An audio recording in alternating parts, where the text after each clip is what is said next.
45 ans avant Camus, Antoine s'épanche sur l'œuvre des Calderon, La dévotion à la croix. Les présents exposés me permettent m'interroger sur les rôles qu'Antoine assigne à cette pièce, dans la perspective des enjeux esthétiques de la période, tout en essayant de comprendre ce qui a précédé à son choix et de définir la portée de sa mise en scène. Après une rapide esquisse de la réception du théâtre des Calderon sur d'autres planches parisiennes, je me concentrerai principalement sur sa première à l'Odéon, en prenant en considération plusieurs éléments. Les choix de la traduction, la conférence introductive de Laurent Télade, la réception de la pièce par la critique et les jeux des acteurs. La dévotion à la croix est donc mise en scène par André Antoine au théâtre de l'Odéon pour la première fois en novembre 1908, dans le cadre des matinées conférences du jeudi. Au cours de la saison théâtrale 1908-1909, troisième saison dirigée par Antoine, elle voit le feu de la rampe 6 fois, les 19 et les 26 novembre en matinée, précédée par une conférence de Laurent Télade, les 1er et les 2 décembre à l'occasion des 2 représentations des galas réalisées sous le patronage de l'Association des étudiants et offertes aux étudiants étrangers venus à Paris pour assister à la pose de la première pierre d'une maison des étudiants, les 24 janvier et les 30 mars lors des soirées populaires à prix réduit, qui étaient prescrites par les cahiers des charges de l'Odéon. Pour finir, en mars 1914, juste quelques jours avant sa lettre de démission, il y aura les 2 dernières représentations, toujours en matinée, avec une conférence de René Blum. Avant d'entrer dans le vif du sujet, je voudrais au préalable situer rapidement ce spectacle dans le cadre de la difficile période traversée par l'Odéon et du travail alors accompli par les maîtres de lieu. Antoine arrive à la direction de l'Odéon au début de la saison 1906-1907. Après une précédente et éphémère codirection avec Paul Ginesti en 1996, dans l'intervalle desquels vivra le Théâtre Antoine, dirigé pendant 9 ans jusqu'à mai 1906. D'un point de vue financier, le moment est plutôt compliqué. Il est vrai que dans sa lettre du début octobre 1908 à ses abonnés, Antoine annonce que les recettes de l'année précédente étaient montées à environ 815 000 francs, c'est-à-dire les plus hauts chiffres jamais atteints par l'Odéon. Le problème principal de l'Odéon reste toutefois un énorme endettement. Pour y faire face, il est obligé de multiplier les appels de fonds à ses actionnaires, les derniers est lancé en mars 1908, et de solliciter, par entremise, l'octroi des subventions extraordinaires auprès du ministère de l'Instruction publique et des Beaux-Arts. Au moment de sa démission, en avril 1914, les passifs du théâtre de l'Odéon est considérable. Bien que soutenu par un réseau important où apparaissent Georges Clemenceau et Aristide Briand, alors respectivement président du Conseil et ministre de l'Instruction publique, sa légitimité à la direction du second théâtre français est toujours instable, sans cesse sapée par de nombreux détracteurs et par des campagnes de presse qui poussent d'autres candidats à prendre sa place. Il faut dire que formellement, au cours des 2 premières saisons, Antoine était le simple remplaçant de l'ancien directeur Ginesti. Il avait été nommé pour des années, avec promesse de renouvellement du mandat pour 7 ans, mais en mai 1908, il est encore en attente de cette confirmation. En ce qui concerne l'activité de ces 2 premières saisons, les publics de l'Odéon avaient pu assister, entre autres, du côté des classiques, à une reconstitution historique de la mise en scène originale du Tartuffe de Molière et du Cide de Corneille, à l'Andromaque de Racine, aux 2 chefs d'œuvre d'Eschyle, Électre et les Euménides, et à l'Olulaire de Plaute. Les anciennes mises en scène du théâtre libre sont aussi à l'honneur, avec La puissance des ténèbres de Tolstoï, Les canards sauvages et les révénants d'Ibsen, et l'Assomption d'Annelle materne d'Hauptmann. Enfin, côté littérature étrangère des siècles passés, Antoine reprend les Rois Lear de Shakespeare, déjà représentés au Théâtre Antoine, et les Jules César, présentés dans une somptuosité des décors qui éblouit la critique. Enfin, il propose la singulière comédie chinoise, plus que millénaire, l'Avare chinois, et l'Iphigénie en tauride de Goethe, représentée en France pour la première fois. Au sujet des matinées, la série de l'année 1908-1909 est inaugurée par l'École des femmes, précédée par une conférence d'Antoine, destinée à exposer la situation de l'Odéon et à rappeler son dévouement à l'art dramatique, plutôt que dévolu à l'analyse de l'œuvre de Molière. Suivent Notre dévotion à la croix, ensuite Les fausses confidences de Marivaux, avec une conférence du critique littéraire La Jeunesse, et Les fourberies de Scapin, avec une conférence de Tristan Bernard.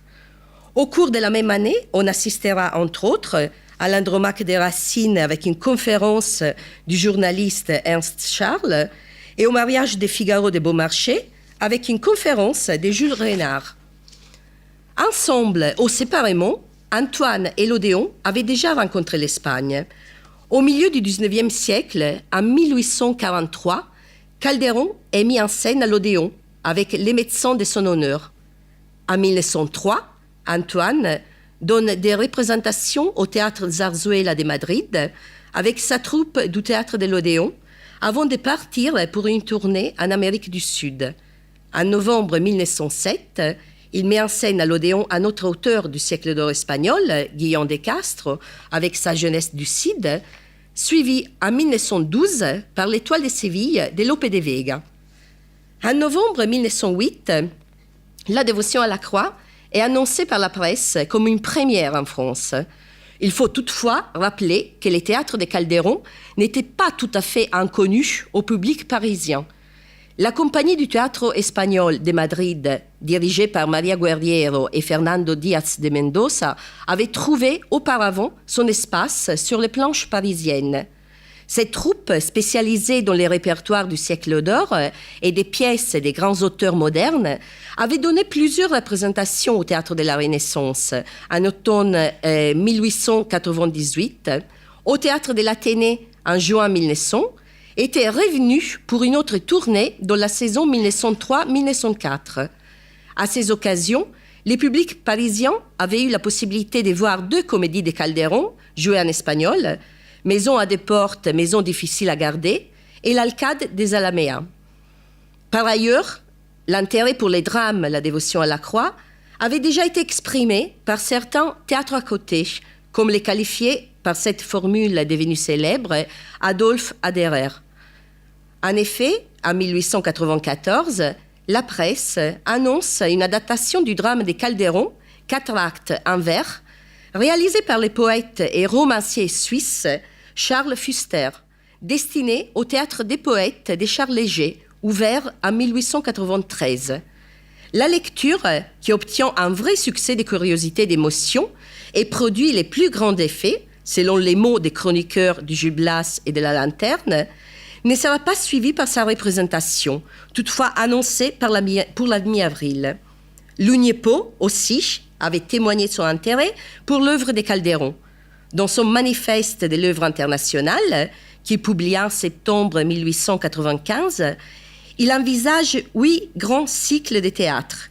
Les théâtres chinois, hindous, grecs, le Moyen-Âge, les mouvements contemporains, Midi et Nord, Renaissance anglaise et espagnole. Cette programmation éclectique aurait dû puiser aux sources de l'histoire, de la Chine à Aristophane, de l'Inde à Calderon, selon les mots du manifeste. Bien que ces projets n'aient pas abouti, ils nous témoignent de l'intérêt porté à la dramaturgie de Calderon et sa centralité dans les théâtres laboratoires de la fin 19e et début 20e. Toute scène caractérisée par une volonté radicale de renouvellement, non seulement du répertoire dramatique, mais aussi de la totalité du phénomène théâtral. En 1910, ce sera le Russe Meyerhold, l'inventeur de la biomécanique, qui mettra en scène à Saint-Pétersbourg la dévotion à la croix dans le cadre d'une soirée privée expérimentale au théâtre de la Tour d'Ivanov. La mise en scène de la dévotion à la croix par Antoine doit donc être placée dans cette vague, sous les signes de cette volonté de rénovation qui caractérise ces décennies cruciales de l'histoire du théâtre. Cela pourrait paraître paradoxal. Les champions du théâtre réaliste qui s'est fait les porte-drapeaux d'un théâtre religieux. D'abord, il faudrait évacuer du discours les poncifs qui encore, et malgré tout, continuent à fléger l'œuvre d'Antoine. La vérité recherchée par Antoine est avant tout, et a fortiori à cette époque de sa carrière, une vérité théâtrale, et non une simple, puérile et grossière transposition du réel sur scène. Ceci dit, Antoine a toujours choisi les textes à représenter sur la base de leur charge de théâtralité, c'est-à-dire de la puissance qu'ils peuvent acquérir sur la scène. S'il est attiré par la dévotion à la croix, c'est d'abord pour la puissance scénique renfermée dans ces textes et la vigueur dans la construction des personnages. D'autres éléments sont également à prendre en considération. La volonté de divulgation didactique, l'élargissement du répertoire, l'éclectisme, l'intérêt pour la littérature étrangère, surtout si oublié. Je vais maintenant analyser dans les détails ces derniers éléments. Dans ses souvenirs sur le théâtre Antoine et sur l'Odéon, publiés en 1928 chez Grasset, Antoine résume ainsi sa conception du répertoire classique.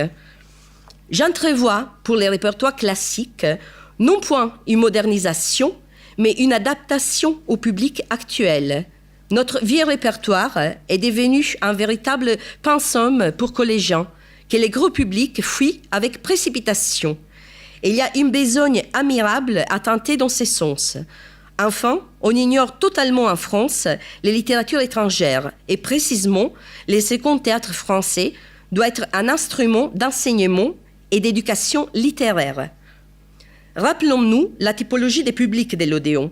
Rappelons-nous la typologie des publics de l'Odéon qui est constituée pour une grande partie d'étudiants du quartier latin. Bien que subventionné, l'Odéon est mal situé, en plein désert du Luxembourg, disait-on à l'époque. Et le public boulevardier est réticent à monter dans l'omnibus pour faire la traversée de la Seine.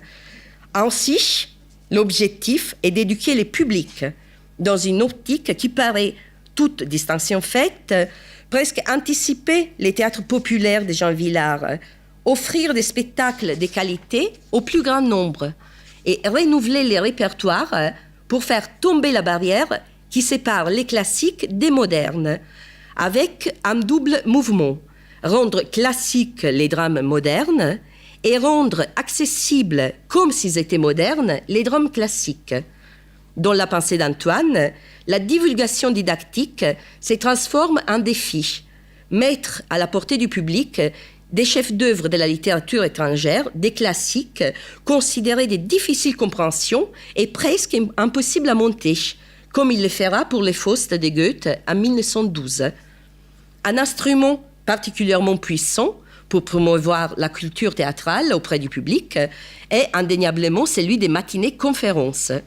À l'Odéon, cette tradition est introduite par son ancien directeur, Paul Porel, qui avait dirigé l'Odéon de 1884 à 1892.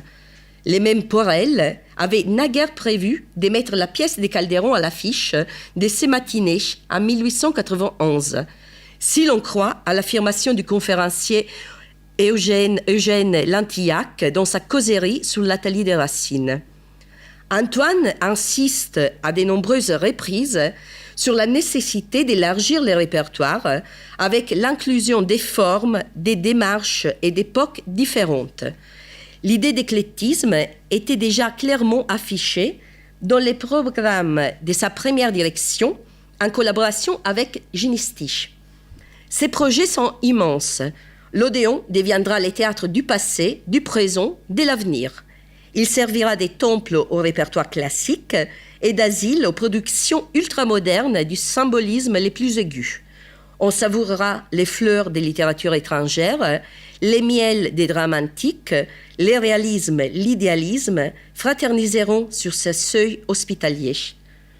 Par ailleurs, il considère l'éclectisme comme une sorte de devoir statutaire de l'Odéon, une des raisons d'être de cette scène qu'il souhaitait utiliser comme un terrain d'expérimentation. Les théâtres à côté ne doivent pas avoir des raisons d'être si l'Odéon fait son devoir d'Odéon. C'est là une tâche qu'il ne doit pas laisser à d'autres. Il affirme dans une interview avec Jules Rateau, parue dans l'Écho de Paris le 24 mai 1906. La reconnaissance de l'Odéon en tant que terrain d'expérimentation dramaturgique est partagée par la majorité des critiques de l'époque. Jules Huret, journaliste au Figaro et auteur de la fameuse enquête sur l'évolution littéraire, avait notamment pris position en ce sens, en affirmant que l'Odéon pouvait être considéré comme un laboratoire de tout ce qui concerne l'art dramatique, mais à condition qu'il fasse belle part au répertoire classique, que la jeunesse de la rive gauche ne saurait jamais assez apprendre à aimer et à comprendre. Les cahiers des charges de la saison obligeaient à la mise en scène des 12 œuvres classiques et 4 spectacles de jeunes auteurs. Sur ces points, l'originalité d'Antoine consiste donc dans l'élargissement du répertoire estimé classique, principalement avec l'introduction de la littérature étrangère. Il faut ici évoquer qu'Antoine a toujours été un passeur de dramaturgie étrangère. On se souvient d'Ibsen, de Strindberg, d'Hauptmann, de Tolstoï, de Verga, de Tourguenieff, au temps du théâtre libre. Dans ces cas, sa position n'était pas partagée par la majorité des hommes de théâtre de son époque. Notoire est par exemple la méfiance que l'oncle de la critique théâtrale, Francisque Sarcey, dominateur incontesté des feuilletons dramatiques pendant 40 ans, avait pour les littératures étrangères. Méfiance découlée par l'idée d'une supériorité indiscutable du répertoire national français. Dans ces années-là, on parlait du goût français, des clartés françaises, à opposer aux brumes scandinaves. Encore à l'époque du théâtre de l'Odéon, bien qu'apaisé par l'évolution des habitudes culturelles auxquelles Antoine n'est pas étranger, la doxa sur ces sujets n'a pas radicalement changé. L'ouverture de l'Odéon aux pièces caractéristiques de tous les tons et de toutes les littératures est affirmée avec force par Antoine à la veille de sa première direction avec Ginesty. Nous ne nous bornerons pas à la représentation des chefs-d'œuvre consacrés.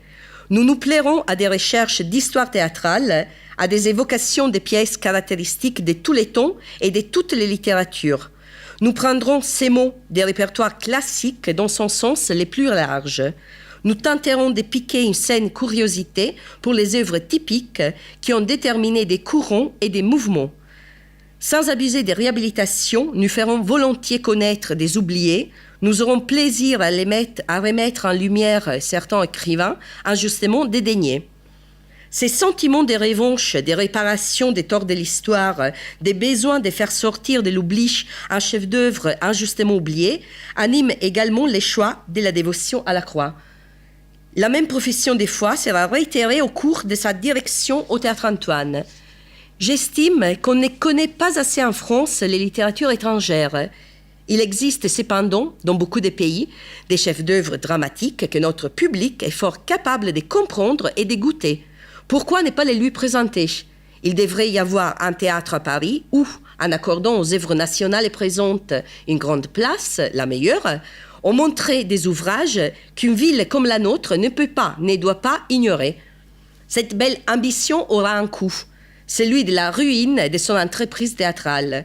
En 1923, Antoine, alors critique dramatique, écrira amer et en forme de justification: il faut se résigner, ces grands spectacles qui, pourtant, illustrent les théâtres d'un pays, ne sont que rarement possibles et seulement avec un succès exceptionnel d'acteurs.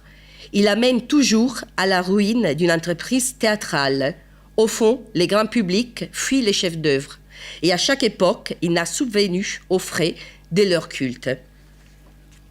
Dans son feuilleton dramatique hebdomadaire, La Semaine théâtrale, qui paraîtra dans les quotidiens L'Information de 1919 à 1934, Antoine analyse la représentation de La Vie et Songe, mise en scène par Dulin, en octobre 1923 au Théâtre Montmartre. Il nous donne une définition des auteurs du siècle d'or en tant que grand dramaturge libre auquel le XVIIe siècle de nos voisins dû un éclat incomparable.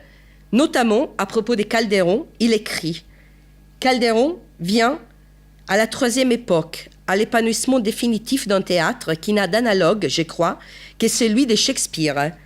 Malgré tant d'illustres prédécesseurs et les chefs-d'œuvre qui précèdent les siennes, Calderon de la Barque reste communément classé à leur tête, non seulement parce qu'il les égale en ingéniosité et en pathétique grandeur, mais parce que, pour la première fois, quelques-unes de ses pièces apportent à l'art dramatique de nos voisins une profondeur, une philosophie que l'on ne retrouve guère chez ses rivaux. Donc, ingéniosité, pathétique grandeur, profondeur, philosophie. Et je souligne philosophie et non religion. Un élément intéressant à remarquer est en effet les dénis de la dimension religieuse de la pièce. Dans les mêmes feuilletons dramatiques dont on vient de lire un extrait, Antoine présente l'appartenance de ses auteurs au clergé comme une simple curiosité. Une particulière curiosité de ces théâtres, il affirme, c'est que presque tous ces grands poètes, Tirso, Lope de Vega, Rojas et Calderon lui-même, sortirent des ordres ou se firent ordonner prêtres vers la fin de leur vie. La qualité qu'Antoine trouve dans les théâtres de Calderon sont à situer aussi du côté de la construction dramatique. La force de l'action et la puissance de l'intrigue des péripéties sont fortement, intrinsèquement théâtrales. Enfin, il y a les tempéraments des personnages. On n'est pas face aux musiques russes de la puissance des ténèbres de Tolstoï ou aux paysans siciliens des chevaleries rustiques de Verga. Mais ces figures sont également perçues comme animées par une sorte de force brutale et de puissance irrationnelle. À propos du drame espagnol Au Jardin de Murcie, joué à l'Odéon en 1911, Antoine parle des créatures sauvages et indomptées. La traduction choisie par Antoine est celle en prose de l'archéologue et architecte des monuments historiques Marcel Dieulafoy, datée 1907. Il s'agit du même traducteur de la pièce La jeunesse du Cid de Guillaume de Castres, qui avait été présentée au public de l'Odéon en novembre 1907.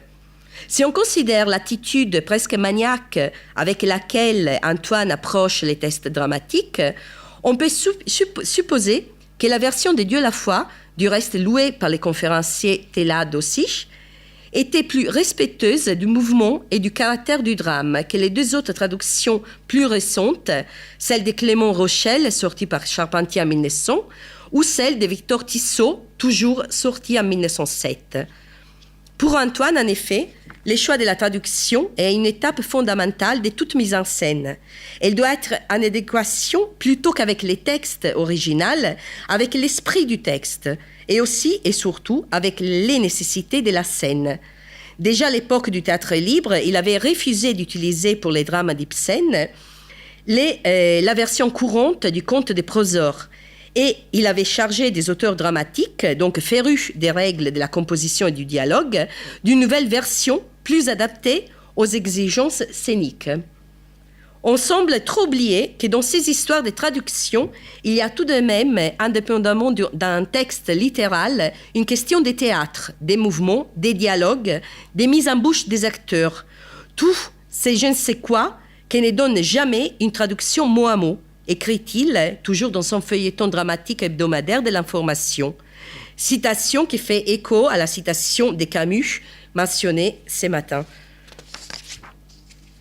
Au sujet de la conférence des présentations de Laurent Taillade, je mentionnerai de prime abord la personnalité qu'on pourrait définir pour le moins originale de son auteur. Il s'agit d'une figure emblématique de la vie littéraire et mondaine de la fin 19e et début 20e, comme il y en avait tant d'autres à l'époque. On pense à Robert de Montesquieu, à Joséphin Pelladin ou à Jean Lorrain.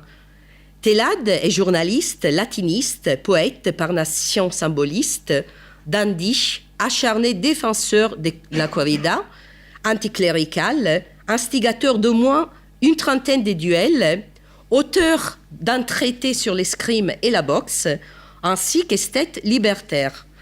L'annonce de sa conférence avait été accueillie avec suspicion par ses confrères de la presse, qui se souvenaient encore de ses interférences de langage à l'occasion de la présentation, toujours à l'Odéon, d'une pièce de Plaute, traduite par ses soins. Cette fois, aucun scandale, en revanche une éloquence posée et une maîtrise de son sujet, reconnue comme certaine par les commentateurs. Pour arriver à ce qui nous intéresse, dans sa causerie, Teilhard suggère ses clés de lecture de la pièce au spectateur.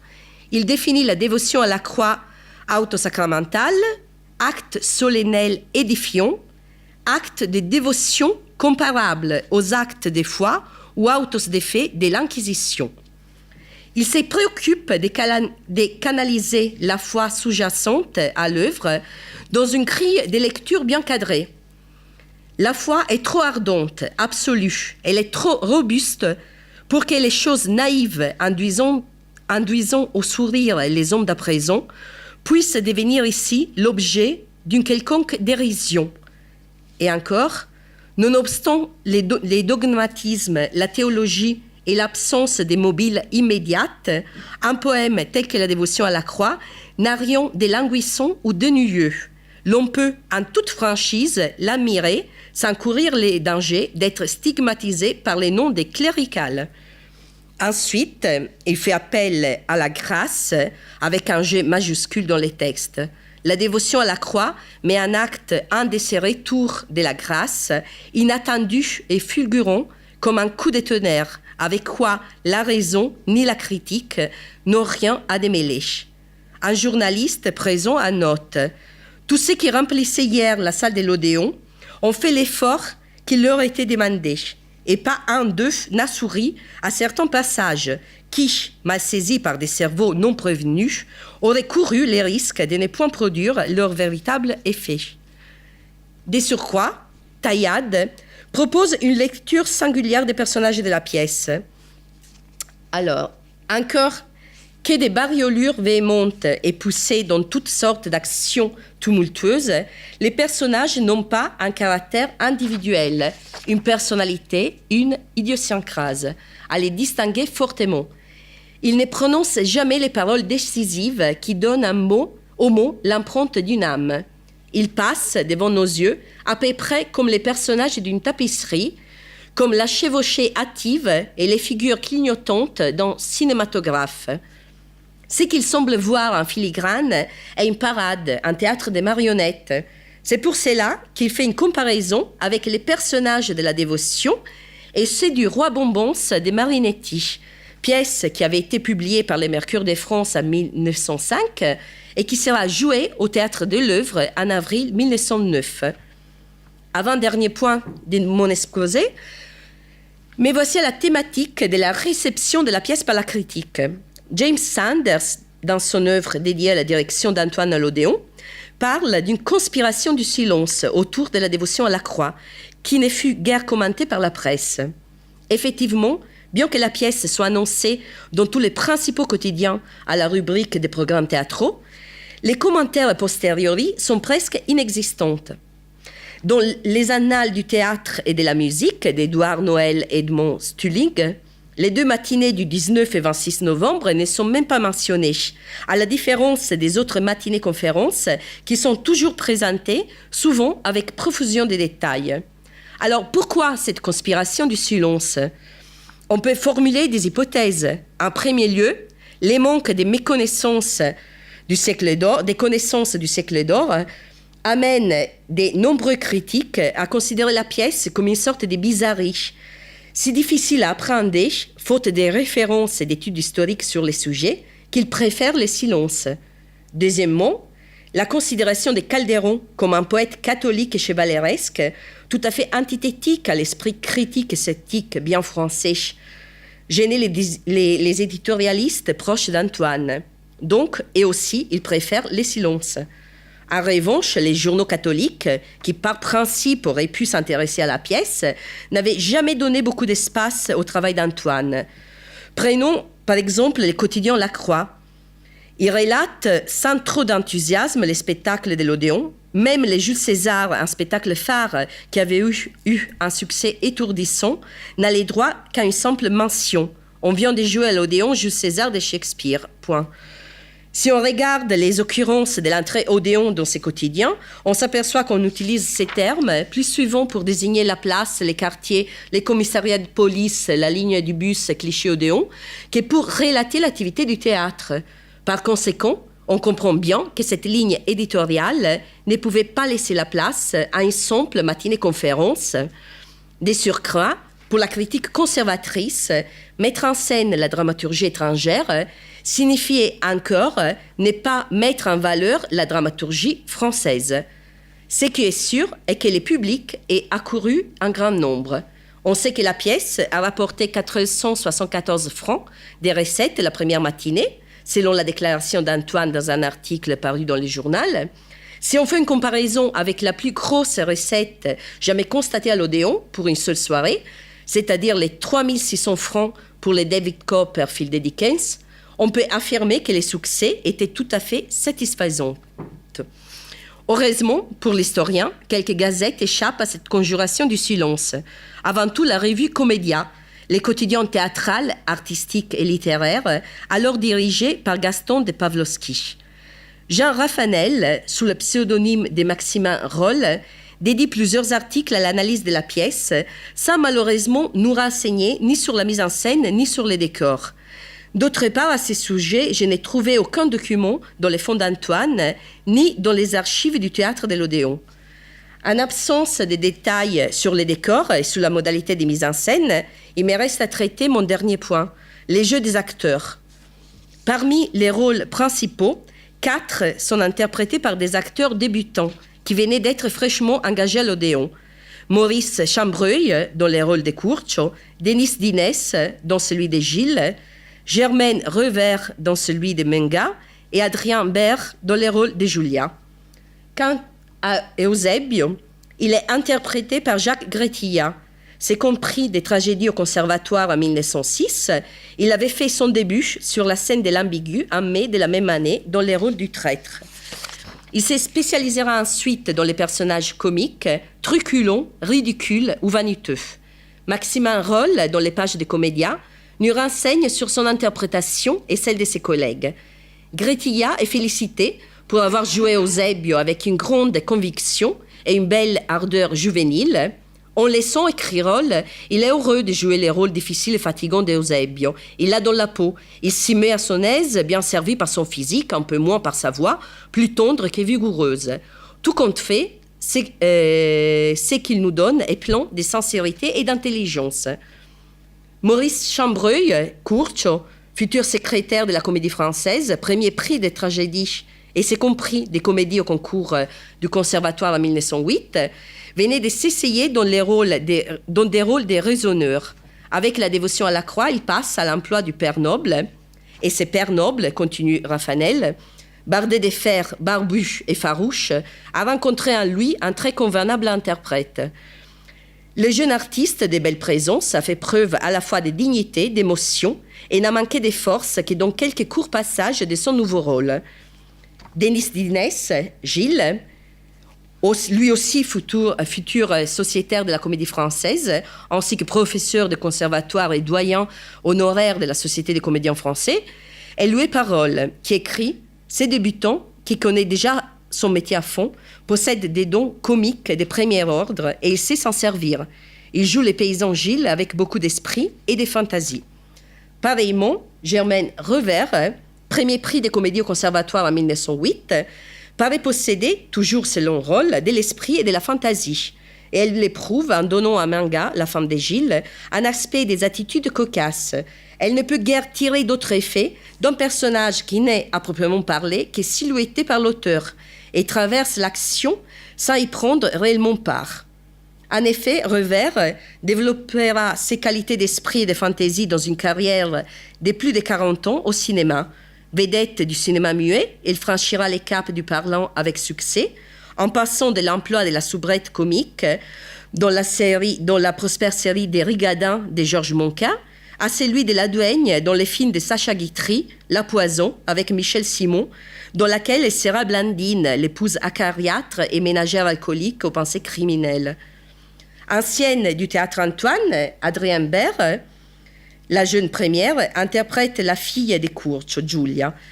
Selon Roll, elle a su traduire avec suffisamment de vraisemblance les caractères de cette étrange créature, mais à vrai dire, Mademoiselle Baird était-elle bien celle à qui l'on a dû penser pour un pareil rôle?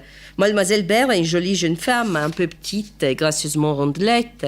Elle ne peut donner à Julia l'aspect qui lui conviendrait, et je la crois d'ailleurs destinée à réussir dans la comédie beaucoup mieux que dans les drames héroïques.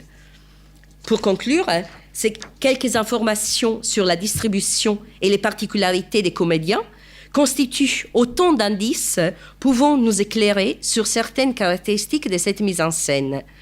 En lisant les communiqués de presse de la distribution et les commentaires des chroniqueurs, un élément saute aux yeux, la centralité de deux personnages comiques, Gilles et Menga, à détriment d'autres personnages, notamment d'Elisardo. Dans l'affiche, ce dernier paraît bien après Gilles, et l'acteur qui l'interprète n'est pas cité avec son nom, mais seulement avec les noms des familles. De plus, aucun chroniqueur ne s'arrête sur son interprétation.